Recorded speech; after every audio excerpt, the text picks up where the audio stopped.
여러분 힘내시기 바랍니다. 하나님의 크신 은혜와 사랑이 여러분과 함께 하시기를 바랍니다. 오늘은 우리 출애굽기 33장 7절부터 11절의 말씀을 통해서 본질의 회복이라는 제목으로 귀한 하나님의 말씀 나눠보고자 합니다. 영국의 런던을 가게 되면은요, 꼭 한 번은 가고 싶은 장소가 있습니다. 바로 웨스터민스터 사원입니다.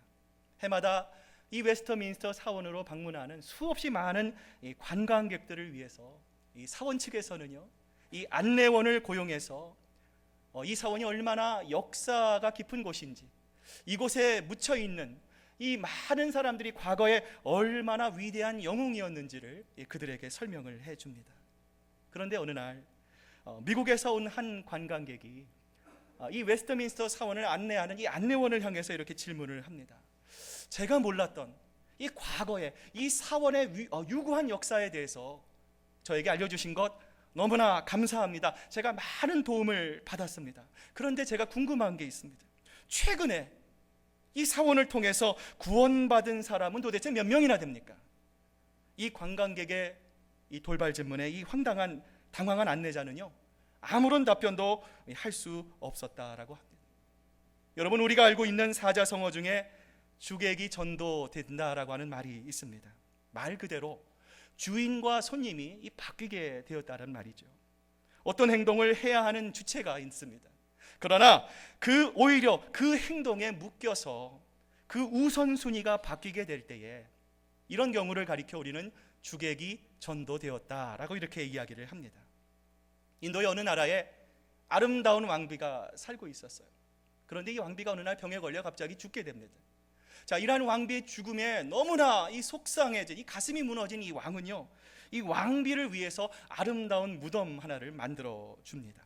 자, 그런데 그것도 부족해서요, 자, 신하들을 시켜서 아름다운 조각상을 만들어서 세우게 하고요, 또한 이 무덤 주변에 성곽을 쌓아서 지켜라 라고 신하들에게 명령을 합니다. 그리고 시간이 흘러 1년 후에 우연히 왕궁 뒷산에 오른 왕은요, 자기가 세워놓은 성곽과 이 조각상이 아름다운 조화를 이루는 모습을 보면서 마음이 너무나 기뻤습니다. 자, 그런데 순간 이 왕의 얼굴이 이그러졌는데요, 그것은 바로 아름다운 조각상과 성곽 가운데 놓여있는 초라한 몰골의 무덤이 이 왕의 눈에 들어왔기 때문입니다. 그래서 임금은 신하들을 불러서 당장 저 보잘것없는 무덤을 치워버려라 라고 하고 명령을 내립니다. 여러분, 분명 사랑하는 왕비를 위해서 조각상을 설치했습니다. 성곽을 만들었는데 어처구니 없게도 그것 때문에 왕비의 무덤이 치워져 버리게 되었다라는 것이죠. 여러분, 이처럼 주객이 전도된 상황이 1994년 아프리카 르완다에서 일어났습니다. 르완다는 전체 국민의 85%가 기독교를 믿는 나라입니다. 여러분, 그런데 여전히 르완다의 땅에서는 어떤 일이 이루어집니까? 종족과 종족 간의 분쟁이 끊임없이 일어나고 있고요, 더 나아가 말로 설명할 수 없는 이 살인과 약탈과 방화와 같은 인간 이하의 그런 그 비참한 일들이 끊임없이 그 땅 르완다에서 일어나고 있다는 것이죠. 그런데 놀라운 것은요, 이처럼 도덕적인 타락과 비인간적인 만행이 자행되고 있음에도 불구하고 그들은 여전히 자기 자신들을 그리스도인이라고 부르고 있다는 사실입니다. 오늘 본문의 배경이 되는 출애굽기 32장을 보면은요, 이처럼 주객이 전도되어 본질로부터 멀리 떨어져 있는 이스라엘 백성들의 모습을 우리가 볼 수 있습니다. 모세와 이스라엘 백성이 광야를 지나 시내산에 이릅니다. 하나님께서 그들에게 율법을 주시기 위해서 모세를 시내산으로 불러드립니다. 자, 여러분 잘 아시는 바와 같이 40일이 지나도록 모세로부터 아무런 소식이 들려오지 않아요. 오늘은 오겠지, 내일은 오겠지, 글피는 오겠지. 자, 하루 이틀 사흘 이렇게 기다렸는데요, 40일이 지나도 모세로부터는 아무런 소식이 들리지 않는 거예요. 이스라엘 백성들이 불안해지기 시작했습니다. 급기야는요, 자신들의 이러한 불안한 마음, 조급한 마음을 없애기 위해서 우리가 사무엘상을 보면요, 마치 이 사울이 나단 선지자를 기다리지 못하고 자기 마음대로 자기 멋대로 하나님께 제사 지냈던 것처럼 이스라엘 백성들 역시도 어떻습니까? 아론을 부축해서 황금 송아지를 만들군요, 이 상을 향해서 이 상이 우리를 이집트로부터 구해낸 우리들의 신이다라고 고백을 하게 된다는 사실입니다. 여러분, 그런데 더 놀라운 사실은요, 이 뒤에 나오는 아론과 이스라엘 백성들의 태도입니다. 자, 성경은 이들의 태도를 이렇게 말씀하고 있습니다. 아론은 이것을 보고서 그 신상 앞에 제단을 쌓고 내일 주님의 절기를 지킵시다 하고 선포하였다. 이튿날 그들은 일찍 일어나서 번제를 올리고 화목제를 드렸다. 그런 다음에 백성은 앉아서 먹고 마시다가 일어나서 흥청거리며 뛰놀았다. 여러분, 어떤 장면이 떠오르십니까? 그들은 분명 하나님 대신에 황금 송아지를 만들었어요. 이것이 우리들의 신입니다. 그 황금 송아지를 향해서 경배했던, 예배했던 사람들이 바로 이스라엘 사람들이었어요. 그런데 여러분, 오늘 본문을 자세히 보시면요, 자, 그들이 우상인 황금 송아지를 경배하는데요, 어떻게 경배하고 있습니까? 하나님을 경배하는 방식을 사용하고 있다는 거예요. 우리는 보통 하나님 외에 다른 신을 섬기는 것을 우상숭배라고 얘기를 합니다. 그렇죠? 하나님 대신에 물질을 더 사랑하고 하나님 대신에 권력과 명예를 더 사랑해서 하나님보다 더 가치 있게 여기는 것, 하나님을 대체하는 모든 것을 가리켜 우상숭배라고 말을 합니다. 여러분, 그런데 이것보다 더 무서운 것이 있어요. 그것은 바로 하나님을 우상화하는 것이다라는 거예요. 32장 5절을 보면 아론이 백성들을 향해서 주님께 예배드립시다 선포합니다. 자, 그러자 이스라엘 백성들이 어떻게 합니까? 그 다음날 일찍 일어나서 하나님께 뭘 드리고 있어요? 번제와 화목제를 올리고 있어요. 다시 말하면 그들이 하나님께 희생제사를 드렸다는 거예요. 하나님께 예배를 드렸다는 거예요. 여러분, 그런데 그 예배의 중심에는 누가 있었습니까? 우리가 부르는 찬송가의 가사처럼 세상과 나는 간 곳 없고 구속한 주만 보여야 되는데, 하나님만 그 자리에 있어야 되는데, 하나님은 쏙 빠지고 나를 위해 먹고 나를 위해 마시고 나를 위해 흥청망청 뛰노는 자기 중심적인 예배로 바뀌게 되었다는 것이죠. 여러분, 그런데요, 여기서 우리가 주목해야 될 또 한 가지 중요한 거는요, 아론이 백성들의 의견을 수용하고 있었다는 거예요. 여러분, 아론의 역할은 무엇입니까? 어떠한 상황 속에서도 하나님의 바른 말씀, 바른 진리를 통해서 그 이스라엘 백성이 그들의 신앙, 하나님을 향한 신앙에서 이탈하지 않도록 그들을 위해서 기도하고 그들을 영적으로 가이드라인 해주는 것이 바로 아론의 역할이에요. 다시 말하면 그러한 아론의 권위는 누구에서부터 온 것입니까? 하나님으로부터 온 것입니다. 여러분, 그렇기 때문에 아론은요, 하나님을 두려워할 수 있어야 됐어요. 하나님을 무서워할 수 있어야 됐습니다. 하나님을 경외할 수 있어야 됐어요. 그런데 아론은 지금 누구를 무서워하고 있습니까? 하나님을 무서워하기 전에 사람을 무서워하고 있어요. 사람을 두려워하기 때문에 그들의 요구를 아론이 어떻게 해요? 수용하지 않을 수밖에 없었다라는 말입니다. 옥하는 목사님이 아들인 옥성호 씨가 쓴 심리학에 물든 기독교, 또 마케팅에 물든 기독교라는 책을 보면은요, 공통적으로 이런 이야기를 합니다. 자, 모더니즘을 지나고요, 포스트 모더니즘 시대에 들어서 가장 중심되는 사상이 있다라는 것인데요, 그게 바로 나라는 거예요. 과거에는 여러분 어땠습니까? 전체를 위해서 내가 희생하는 것을 미덕이요 아름다운 것이라는 생각했던 때가 있었어요. 여러분, 그러나 요즘은 어떻습니까?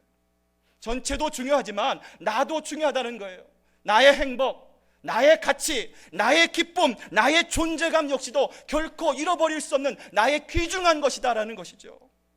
여러분, 그런데 문제는요, 이러한 사상이 사회뿐만 아니라 교회까지 흘러들어오게 되었고요, 교회까지 영향을 미치게 되었다는 것입니다.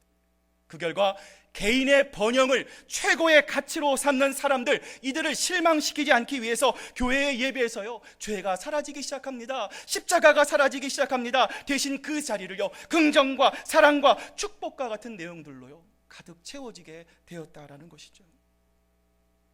그런데 여러분, 성경은 우리에게 무엇을 말씀합니까? 모든 사람이 죄를 범하였음에 하나님의 영광에 이르지 못했다라고 분명히 말씀을 합니다. 다시 말하면 우리가 아무리 노력해도 우리의 의로, 우리의 선함으로 결코 하나님 앞에 나아갈 수 없다는 거예요. 모든 길은 원천봉쇄되어 있음을 성경이 우리에게 분명히 말씀하고 있다는 것이죠. 1983년 미국의 올해의 아버지상을 받은 한 남자가 있었어요.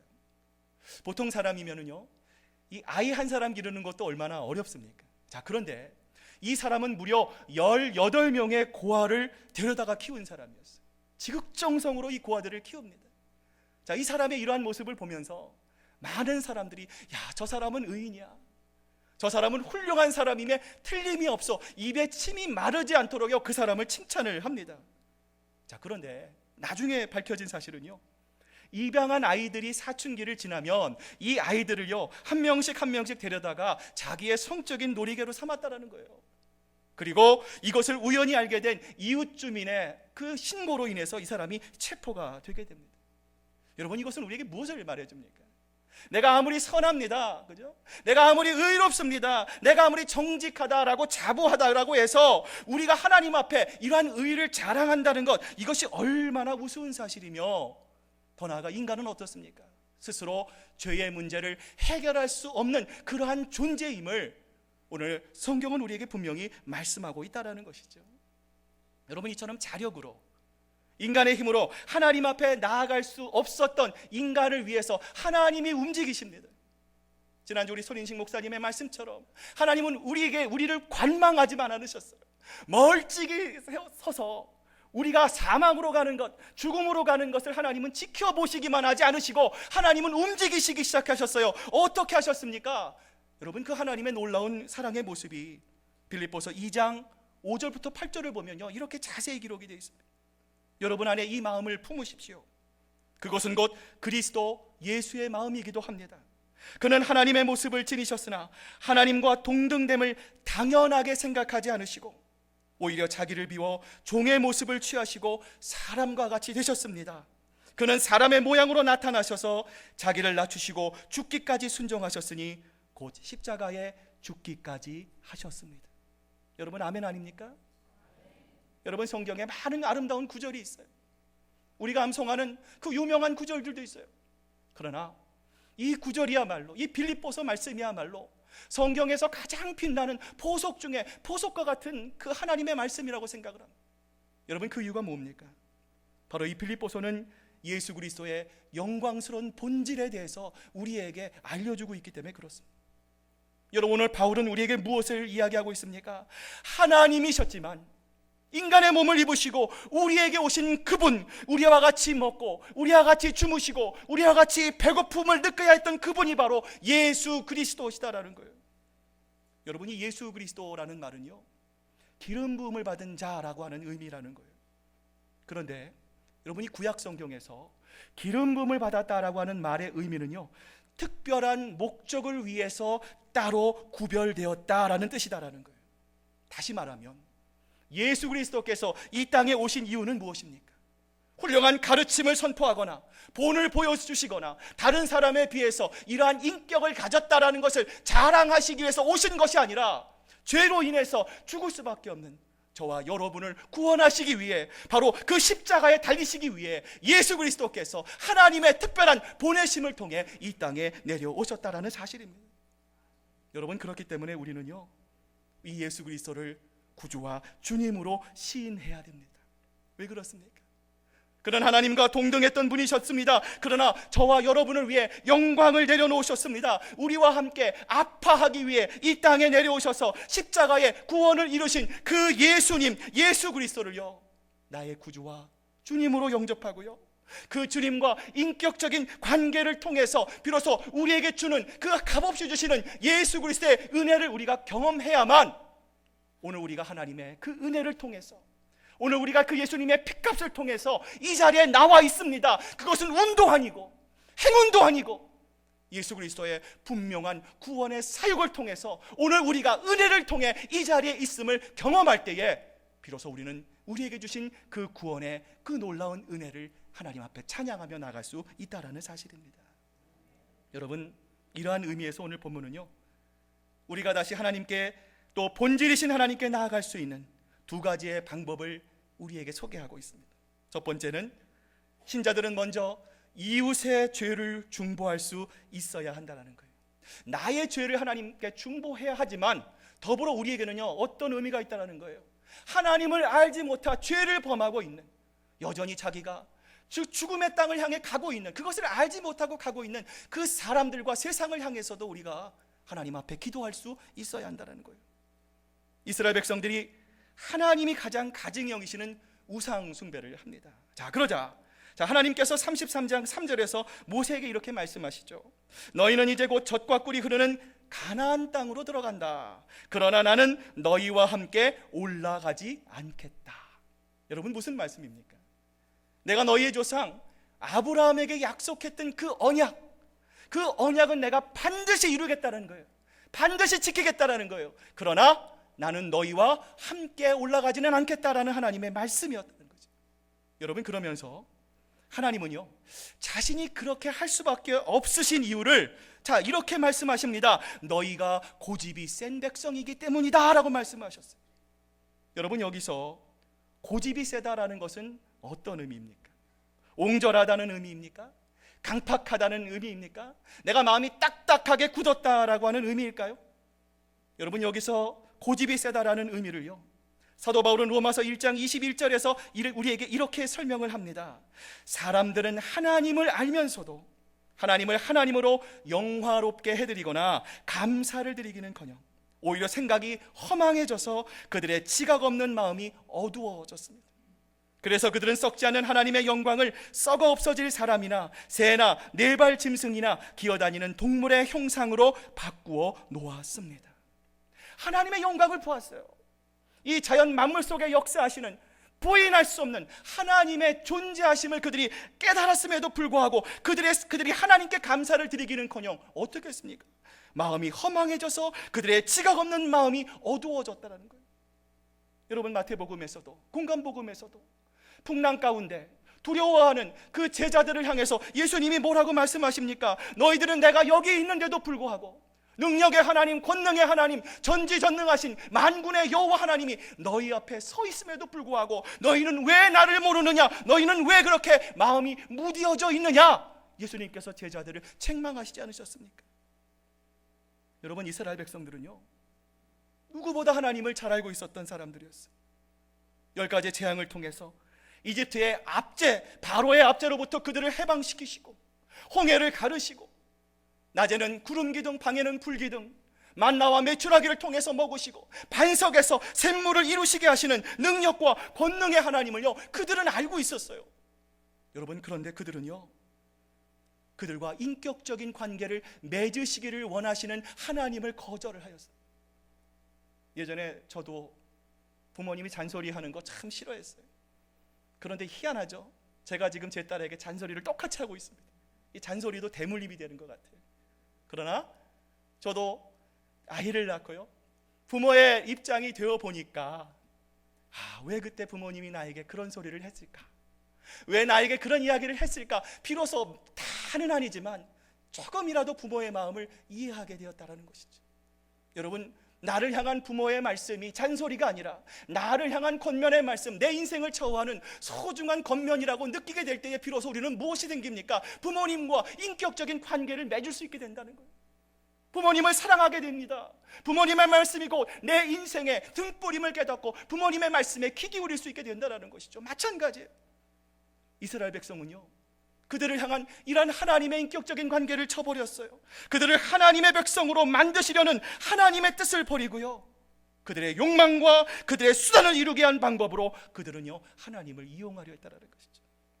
여러분, 여기서 우리들이 간과해서는 안 되는 중요한 것이 있습니다. 우리들이 하나님의 말씀에 불순종하는 것은요, 믿음이 없어서가 아니다라는 거예요. 목사님, 내가 믿음이 연약해서 아직 신앙생활한 지가 얼마 되지 않아서 하나님께 불순종했습니다, 하나님 이해해 주시겠죠? 라고 하는 성격의 것이 아니다라는 거예요. 다시 말하면 믿음이 있어도 얼마든지 하나님의 말씀에 불순종할 수 있다라는 거예요.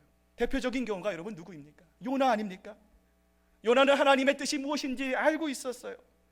다시스로 가거라, 니느웨로 가거라 라고 하는 하나님의 명령을 이 요나는 어떻게 됩니까? 부인했어요. 자기의 생각에 니느웨로 가서 하나님의 복음을 선포해서 그 사람들이 구원받는 것을 이 요나가 싫어했을지도 모르겠어요. 요나는 믿음이 있었지만 하나님께 말씀에 불순종하고 하나님의 뜻과 반대되는 다시스로 가고 그곳에서 어떻게 됩니까? 하나님의 낯을 피해 도망을 가게 되었다는 것이죠. 여러분, 똑같은 이야기가 창세기 3장에서 등장하지 않습니까? 아담과 하와가 하나님이 원하시지 않는 선악과를 먹었습니다. 거짓을 했습니다. 자, 그때 하나님께서 아담아 아담아 어디 있느냐 부르셨을 때 아담이 어떻게 돼요? 하나님, 내가 여기 있습니다. 담대히 하나님 앞에 나가지 못하고 성경을 보면 그들이 하나님의 낯을 피해 도망갔다라고 기록하고 있어요. 여러분, 이처럼 불순종은요 죄를 낳는다라는 거예요. 그리고 죄의 결과 우리는 하나님으로부터 아주 멀리 far away 멀어지게 된다라는 것이죠. 이런 죄의 속성을 이사야 선지자는 우리에게 이렇게 말씀합니다. 주님의 손이 짧아서 구원하시는 것도 아니고 주님의 귀가 어두워서 듣지 못하시는 것도 아니다. 오직 너희의 죄악이 너희와 너희 하나님 사이를 갈라놓았고 너희의 죄 때문에 주님께서 너희에게 얼굴을 돌리셔서 너희의 말을 듣지 않으실 뿐이다. 말씀입니다. 여러분, 예수님도 우리에게 이렇게 말씀하십니다. 회개하라, 천국이 가까워왔느니라. 여러분, 이 두 말씀의 공통점은 무엇입니까? 하나님을 만나야 돼요. 하나님을 만나서 인격적인 관계를 나눠야 됩니다. 교제해야 합니다. 친분을 쌓아야 됩니다. 하나님의 마음을 알아가야 합니다. 그 전에 필요한 게 여러분 뭐라는 거예요? 반드시 하나님 앞에 나아가 우리의 주홍과 같은 죄, 우리의 모든 씻을 수 없는, 우리의 자력으로 해결할 수 없는 우리의 모든 죄의 문제를 반드시 하나님 앞에 회개할 수 있어야 한다라는 거예요. 그 이후에 하나님 앞에 나가는 겁니다. 그분과 교제하는 거예요. 그분과 사귀는 것이다라는 것이죠. 가끔 기독교인인데요, 죄송한 말씀입니다, 세상 사람들보다 더 불순종하며 살아가는 분들을 가끔씩 목격할 때가 있습니다. 여러분, 왜 그렇습니까? 겉은 그리스도인 같은데, 성경의 지식도 많은 것 같은데, 여러분, 왜 우리가 순종하지 못하고 사는 이유가 여러분 무엇입니까? 바로 하나님을 만나본 경험이 없기 때문에 그래요. 하나님을 만나서 친밀한 대화를 통해 하나님의 마음이 무엇인지, 하나님의 뜻이 무엇인지, 우리를 향한, 나를 향한 하나님의 계획이 무엇인지를 알아가야 됐는데 그것을 모르기 때문에 우리가 불순종할 수밖에 없다라는 거예요. 여러분, 우리가 기억해야 될 것은 무엇입니까? 우리가 예수님을 믿어 하나님의 자녀가 되었잖아요. 오늘 이 자리에 나와 있잖아요. 그러나 여전히 이 교회 밖의 세상은 어떻습니까? 여전히 악의 지배를 받는 세상입니다. 죄의 유혹을 통해서 끊임없이 우리는 쓰러지고 넘어질 수밖에 없다는 거예요. 그러나 그럼에도 불구하고 우리가 본질이신 하나님, 우리를 구원하시기 위해 자기의 모든 영광 보좌를 버리시고 이 땅에 오셔서 우리를 이 세상 누구보다 사랑해 주신 그 예수 그리스도께서 우리와 함께 하신다는 사실을 우리가 믿고 하나님 앞에 나아갈 때에 우리가 지금은 알 수 없지만 언젠가 하나님이 정해주신 아름다운 시간에 하나님께서 우리를 아름답게 변화해 주실 줄로 믿습니다. 그 믿음을 가지고 나가는 것이 바로 진정한 건강한 신앙인의 삶이다라는 것이죠. 여러분, 모세는 이것을 알고 있었어요. 자, 그래서 오늘 본문 7절을 보면은요, 자, 모세가 어떤 행동을 합니까? 이스라엘 백성이 진이 있습니다. 자, 그 진의 한가운데는 여러분 무엇이 있습니까? 성막이 있습니다. 성막. 자, 그런데 이스라엘이 지금 하나님 앞에 죄를 지었기 때문에요, 하나님이 그곳에 임재하실 수가 없으세요. 자, 그래서 모세가 할 수 있는 방법이 무엇이었습니까? 자, 그 진을 들어다가 어떻게 하고 있어요? 진 밖으로 나아가고 있어요. 진에서 아주 멀리 떨어진 곳에, 자, 그것을 치고, 자, 그 장막의 이름을 무엇이라고 부르고 있습니까? 회막이라고 부르고 있어요. 여러분, 성막에는요 여러 가지 이름이 있어요. 뭐 장막, 회막, 성막, 여러 가지 이름이 있어요. 자, 그 중에서도 이 회막이라고 하는 뜻은요, 하나님을 만나는 곳이다라는 뜻입니다. 자, 죄를 통해서 하나님을 만날 수 없었던 이스라엘 백성들을 대신해서, 자, 모세는 죄가 있었습니까? 없었습니까? 죄가 없었어요. 자신은 정당했습니다. 죄가 없었습니다. 그러나 그럼에도 불구하고 하나님께 이스라엘 백성들의 죄를 간구하며 중보기도로 나아가고 있는 모세의 모습을 우리가 상상해 볼 수 있다는 것이죠. 여러분, 우리 주위에는요 하나님을 알지 못하 방황하는 많은 영혼들이 있습니다. 그들은 교회를 부정합니다. 믿는 사람들의 마음을 아프게 합니다. 더 나아가 하나님의 이름을 망령되이 일컫기까지 한다는 거예요. 그러나 자기는 아무런 죄가 없었음에도 불구하고 죄 지은 이스라엘 백성들을 향해서 중보하며 목숨을 건 생명의 기도를 하나님 앞에 나아갔던 모세와 같이, 그리고 십자가를 지시고, 아버지여, 저들이 아버지께 한 죄를 저들이 아직 모르고 있습니다. 하나님, 그 십자가 위에서 죽기까지 죄인된 온 인류를 향해 하나님께 중보하셨던 예수 그리스도와 같이 우리들도 어떤 어려운 여건과 어려운 상황 속에서도 하나님, 이 세상이 말씀 가운데 떠나가고 있습니다. 하나님, 우리의 마음이 하나님을 떠나 하나님 자기중심적인 마음과 향락으로 치우치고 있습니다. 하나님, 이 땅을 구원하여 주시옵소서. 하나님의 마음으로 세상을 향하여 모세와 같이 중보기도 하러 나아갈 수 있어야 된다는 사실입니다. 그러한 마음을 가질 때에 하나님께서 우리의 세상을 아름답게 회복시켜 주실 줄로 믿습니다. 두 번째는요, 힘들고 어려울 때일수록 인내하며 하나님의 응답을 우리가 기다릴 수 있어야 한다는 것이죠. 오늘 본문 8절부터 우리 10절의 말씀을 우리 한번 찾아보셔서 같이 한번 읽어보도록 하겠습니다. 8절과 9절 10절 말씀을 함께 읽겠습니다. 모세가 그리고 나아갈 때면 백성은 모두 일어나서 저마다 자기 장막 어귀에 서서 모세가 장막에 들어갈 때까지 그 뒤를 지켜보았다. 모세가 장막에 들어서면 구름 기둥이 내려와서 장막 어귀에 서고 주님께서 모세와 말씀하신다. 백성은 장막 어귀에서 서 있는 구름 기둥을 보면 모두 일어섰다. 그리고는 저마다 자기 장막 어귀에서 엎드려 주님을 경배하였다. 자, 지금 이스라엘 백성들은요, 죄를 지었어요. 저도 예전에 죄를 짓고 가출을 한 적이 있습니다. 가출을 하면 여러분, 그 배가 고파도 집에 못 들어가잖아요, 그죠? 밤이 이렇게 탁 와도 들어가면 혼날 게 뻔한데, 그죠? 죄를 지은 사람의 속성은요, 이 거리감이라는 거죠. 죄로 인해서 하나님으로부터 멀어진 이스라엘은요, 자, 하나님이 계시는 그 성막에 가까이 갈 수 없었어요. 자, 그래서 모세가 어떻게 합니까? 그들의 죄를 중보하기 위해서 대신 성막으로 들어갑니다. 자, 그 들어갈 때 이스라엘 백성들은 어떤 행동을 하고 있습니까? 모두 자리에서 서서 모세가 성막으로 들어가는 것을 지켜보았다라고 말씀합니다. 자, 그리고 하나님께서 모세와 만나고 계시다는 증표인 구름 기둥이요, 성막의 장막 어귀에 쫙 내려왔을 때 또 그들이 어떻게 합니까? 함께 일어서서 그 하나님의 임재를 향해서 경배하고 예배했다라고 오늘 성경이 말씀을 합니다. 여러분, 과거 그들은 어떤 사람들이었습니까? 자기 마음대로 황금송아지를 만들고요, 물질의 번제, 권력의 화목제를 드렸던, 주객이 전도된 예배를 드렸던 사람들이 바로 이스라엘 백성들이었어요. 자, 이랬던 사람들이 오늘 본문에서 모두 함께 서서 하나님께 예배 드렸다라는 것은 무엇을 의미합니까? 이제 그들이 과거의 욕망, 과거의 욕심, 과거에 자기가 하나님보다 저 사랑하고 절제하지 못했던 세상의 모든 것들을 하나님 앞에 내려놓고 자기중심적인 마음을 버리고 겸손하게 예배로 나아가 하나님의 응답을 기다리겠다고 하는 그들의 분명한 마음의 표현이었다는 것이죠. 여러분, 역대지하 20장을 보면은요, 오늘 본문의 이스라엘 사람들의 모습과 아주 비슷한 모습이 소개되고 있습니다. 어느 날 평화롭던 유다 왕국에 암몬과 모압 연합군이 쳐들어옵니다. 자, 이 여호사밧이 유대의 5번째 왕인데요, 자, 두려웠어요. 두려운 마음에 자, 하나님께 비는 기도를 드리고요, 자, 이스라엘 백성에게 자, 함께 기도하자라고 하는 금식령을 내리게 됩니다. 자, 그리고 자신은 하나님의 성전뜰에 나아가 하나님을 향해 간절한 기도를 드립니다. 여러분, 이 여호사밧이 자, 왕으로서의 체면을 내려놓았어요.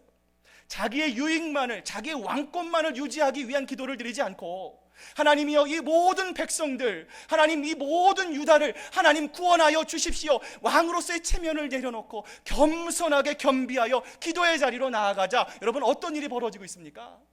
모든 사람들이 함께 서서 이 여호사밧과 함께 마음과 뜻과 정성을 다하여 함께 하나님을 향한 기도의 자리로 나아가고 있다는 거예요. 자, 그런데 재미있는 것은요, 20장 13절을 보면 아녀자들까지도 모두 주님 앞에 나와 있었다라고 기록이 되어 있습니다. 여러분, 오늘 성경은요, 이 아녀자들까지 나왔다라는 것은 어떤 의미입니까?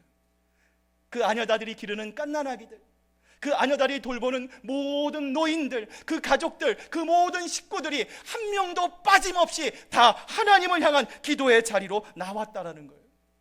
여러분, 그런데 본문을 이렇게 보시면은요, 이 여호사밧이 하나님 앞에 간절히 기도합니다. 그런데 여호사밧이 3시간을 기도했다, 4시간을 기도했다, 이틀을 기도했다, 3일을 기도했다라고 하는 내용이 나오고 있지 않아요.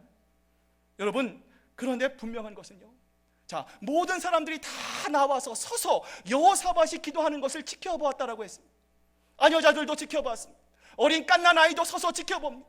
노인들도 서서 그 하나님의 여호사밧의 기도에 응답하시는 것을 지켜보고 있었다는 거예요. 여러분, 그 기간이 얼마인지는 모르지만 여러분 한번 생각해 보십시오. 얼마나 다리가 아팠겠습니까? 얼마나 배가 고팠겠습니까? 여러분, 우리도 지난 3년간 얼마나 하나님 앞에 기도했습니까? 하나님의 말씀이 하나님 이루어지기를 원합니다. 하나님을 영화롭게 하기를 원합니다라고 하는 뜻만을 가지고 우리가 3년을 얼마나 열심히 기다려왔느냐라는 것이죠. 여러분, 그런데 중요한 것은요, 어린아이부터 노인에 이르기까지 한 사람도 불평하지 않고 유다 백성들 모두가 하나님의 응답을 겸손히 기다리고 있었다라는 것이죠. 여러분, 이처럼 그들이 한 마음과 한 뜻으로 흔들리지 않고 요동하지 않고 끝까지 지도자인 여호사밧을 믿고 하나님을 향해 기도를 향해 나아가고 하나님의 응답을 기다리자 마침내 하나님께서 한 이름 없는 레위 사람을 통해서 응답하십니다. 여러분, 그 응답의 내용이 여러분 바로 보고 계시는 이 내용입니다. 우리 한번 같이 힘차게 우리 한번 목소리를 맞춰서 같이 한번 읽어보도록 하겠습니다. 적군이 아무리 많다 하더라도 너희들은 두려워하거나 겁내지 말아라. 이 전쟁은 너희가 하는 것이 아니라 나 하나님이 맡아 하는 것이다. 이 전쟁에서는 너희가 싸울 것이 없다. 너희는 대열만 정비하고 굳게 서서 나 주가 너희에게 승리를 가져다 주는 것을 보아라. 아멘. 하나님께서요, 제가 막 웃으냐, 놀라운 말씀을 주시는 거예요. 그죠? 이렇게 웃을 수 있는 상황이 아니었어요. 현실이 바뀐 것이 아니었어요. 자기의 눈앞에는 여전히 수십만의 대군이 자기를 치기 위해서 시시각각 다가오고 있는 상황입니다. 위급한 상황입니다. 자, 그런데 이러한 상황에서 그들이 어떻게 하나님 앞에 감사할 수 있었겠습니까? 여러분, 그런데 중요한 거는요, 그들이 한 사람도 빠짐없이 갓난아기부터 여호사밧 왕에 이르기까지 한 마음과 한 뜻으로 하나님께 기도하며 그 기도의 자리로 나아가 하나님의 응답을 간절한 마음으로 기도하자 하나님의 영이 그들의 마음속에 충만하기 시작했어요. 그러자 무명의 예언자의 말을 하나님의 말씀으로 신뢰했습니다. 여러분, 신뢰했다는 건요, 그냥 믿었다는 게 아니에요. 신뢰라는 말은요, 내 자신을 하나님 앞에 온전히 맡겼다라는 거예요. 하나님, 여기서 나에게 더 끝이 없습니다. 하나님, 내가 여기가 마지막입니다. 그러니 하나님, 내가 하나님을 의지합니다. 하나님을 믿습니다. 하나님을 믿을 때에 오늘 하나님께서 우리에게 주셨던 그 말씀처럼 하나님께서 우리를 대신해서 반드시 승리를 이루어 주실 것을 믿습니다 고백하는 마음으로 그들이 나아갔을 때 하나님은요, 어떻게 역사해 주십니까? 그들이 감당할 수 없는 놀라운 승리로 하나님 앞에 역사해 주셨다는 거예요. 여러분, 그런데 우리가 한 가지 바라볼 거는요, 자, 그들이 이처럼 하나님을 신뢰하자 여러분, 그들이 어떤 결정을 내리고 있습니까? 자, 이제 전쟁 준비를 하자. 전쟁을 준비를 하고요, 군사들을 뽑아서 전장으로 나간 것이 아니라 그들이 놀랍게도요, 오늘 우리 성가대가 있잖아요. 샬롬 성가대처럼 이 성가대를 전장으로 보내고 있다는 거예요. 여러분, 이제 이해하시겠습니까? 그들의 조상 이스라엘 백성들이 요단강을 건너서 그들이 앞에 놓여있는 초롱성과 같은 여리고성을 무너뜨리기 위해서 7째 날에 그들이 무엇을 했습니까? 하나님의 임재가 계시는 법궤를 앞세우고 그 앞에 군사가 있는 것이 아니라 그들이 평화를 상징하는 뿔강나팔을 부르며 하나님 앞에 평화의 예배를 드릴 때에 하나님의 말씀에 순종할 때 여리고성이 무너졌던 것처럼 오늘 그들이 전쟁은 너희가 하는 것이 아니라 나 주가 하는 것이다 라고 하는 하나님의 말씀을 믿고 그들이 찬양하며 예배의 자리로 나아갔을 때에 하나님은 자신의 군사를 보내셔서 그들 스스로 기대하고 감당할 수 없는 엄청난 승리를 그들에게 주셨다라는 사실입니다. 여러분, 이것이 바로 예배가 세상을 이기는 거예요. 보이진 않지만 우리 하나님 한번 바라시면, 하나님 역사하시면 이 세상의 그 어느 것도 하나님을 감당할 수 없는 것은 아무도 없다라고 하는 분명한 믿음을 우리 신자들이 믿을 수 있어야 된다는 것이죠. 사랑하는 여러분, 같은 문제도요, 어떠한 관점으로 보느냐에 따라 엄청난 차이가 있음을 우리는 압니다. 그러나 신자들은 하나님을 믿는 사람들입니다. 우리 앞에 태산과 같은 문제가 있습니다. 힘든 일이 있을 수 있습니다. 어려운 일이 하나님 놓여 있을 수 있습니다. 그러나 성경이 하나님의 말씀임을 우리가 의심치 않는다면 오늘 모세와 이스라엘 백성들, 여호사밧과 유다의 백성들과 같이 우리의 본질이 되시는 하나님 앞에 나와 하나님, 우리를 살려주십시오, 하나님, 우리를 이끌어 주십시오, 간절한 마음과 찬양을 통해 우리의 자리에서 최선을 다하며 무엇보다도 우리가 할 수 있는 최고의 영광을 하나님 앞에 올려드릴 때에 우리의 믿음을 통해서 하나님은 우리가 기대할 수 없는 놀라운 승리를 반드시 우리에게 주실 줄로 믿습니다. 그 하나님을 바라보시고 여러분도 기도의 자리에서 기도해 주시고 여러분의 맡은 자리에서 오늘 성경의 모세와 이스라엘 백성들과 같이 여호사밧과 같이 하나님만을 바라보며 끝까지 하나님을 기도하며 주님께 나아가는 저와 여러분 되시기를 주님의 이름으로 기도드립니다. 기도하시겠습니다. 사랑과 은혜가 충만하신 하나님, 오늘 모세와 이스라엘 백성들 그리고 여호사밧과 백성들이 자기 중심적인 생각을 버리고 본질이 되신 하나님께 나아가 인내함으로 끝까지 하나님을 의지했을 때 그들이 감당할 수 없는 놀라운 축복을 하나님께서 허락하여 주셨습니다. 이 동일하신 하나님께서 우리가 3년간 기도했던 우리의 모든 제목이 아름답게 이루어질 줄로 믿습니다. 우리들도 전쟁은 너희가 하는 것이 아니라 나 주가 하신다라고 하는 하나님의 말씀을 100% 신뢰하고 각자의 주어진 자리에서 주어진 역할에 최선을 다하며 하나님이 우리에게 주시는 놀라운 승리를 믿음의 눈으로 바라보는 저희들 될 수 있도록 하나님 붙잡아 주시옵소서. 감사드리며 예수님의 이름으로 기도드립니다.